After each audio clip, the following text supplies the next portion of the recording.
તો આગળ વાત કરીએ સુરતની કે જ્યાં સુરત સિવિલ હોસ્પિટલમાં તબીબ આપઘાત સામે ફરિયાદ નોંધાઈ છે, જ્યાં રેગિંગ મામલે સત્તાવાર ફરિયાદ નોંધાઈ છે। સિનિયર ડોક્ટરોના ત્રાસથી આપઘાત કર્યો હતો, ત્યારે માનસિક અને શારીરિક ત્રાસના આક્ષેપો સામે આવ્યા છે, જ્યાં જવાબદારો સામે પોલીસે પૂછપરછ શરૂ કરી દીધી છે। ત્યાં રેગિંગમાં સંકળાયેલા તબીબોની પૂછપરછ શરૂ કરવામાં આવી છે, ત્યારે હોસ્પિટલ તંત્રએ હાલ તો જવાબદારો સામે કાર્યવાહી કરી છે।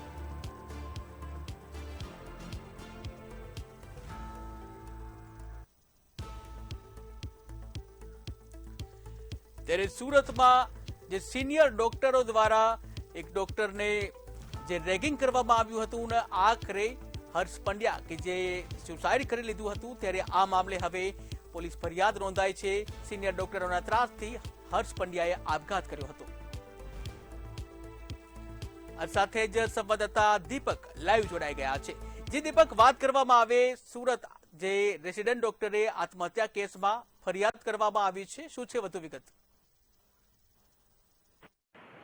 સિવિલ को बात की गत रविवार हर्ष मानव नाम युवक है पीजी होस्टल में रहते तो न्यू सिविल हॉस्पिटल में जो सुसाइड मामला सामने तो खास कर बात करिए आज एना फैकल्टी है साथी कामदार है जो सीनियर है ऊपर एफआईआर नोधाई है। अपनी जोड़े न्यू सिविल हॉस्पिटल एफआईआर नोधाई है, कौन कौन से ने शू कार्रवाई आवशे एफआईआर नोंधवा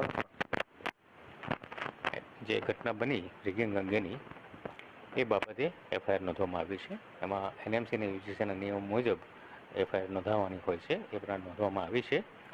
સમય મર્યાદામાં નોંધવામાં આવી છે અને એમાં રેગિંગની ઘટના વિશેનો ઉલ્લેખ કરી અને આખા ઘટનાક્રમ સહિત જે દોષિત એન્ટી રેગિંગ કમિટી દ્વારા જાણવામાં આવ્યા છે, કસૂરવાર ઠેરવવામાં આવ્યા છે, એ ચારના નામ સહિત તમામ વિગત લખી અને ફર્સ્ટ ઇન્ફોર્મેશન રિપોર્ટ નોંધી અને આગળ પર કાર્યવાહી કરવા માટે જણાવવામાં આવેલું છે।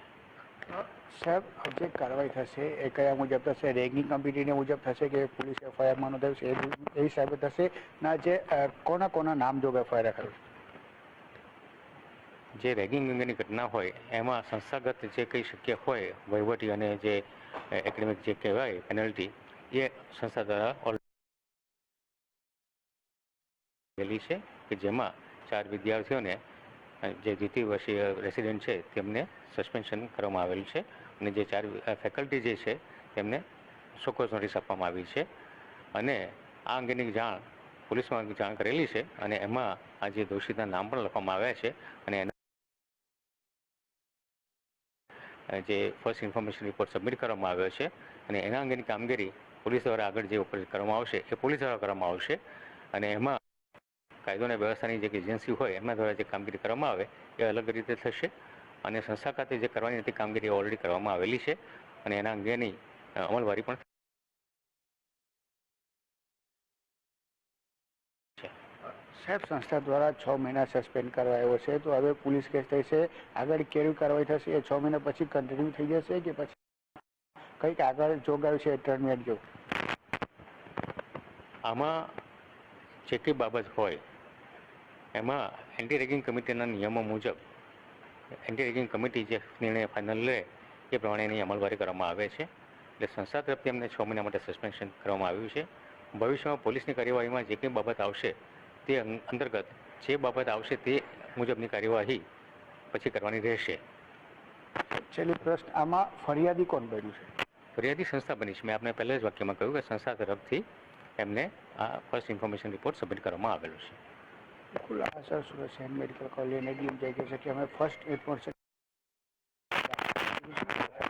હાલ સંસ્થા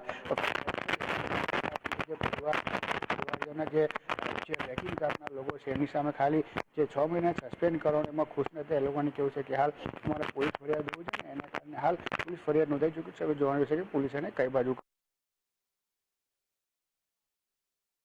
ત્યારે જે સુરત છે, સુરતમાં જે ડોક્ટરે આત્મહત્યા કરી હતી એના મામલે હવે પોલીસ ફરિયાદ નોંધાઈ છે, વધુ પૂછપરછ શરૂ કરવામાં આવી।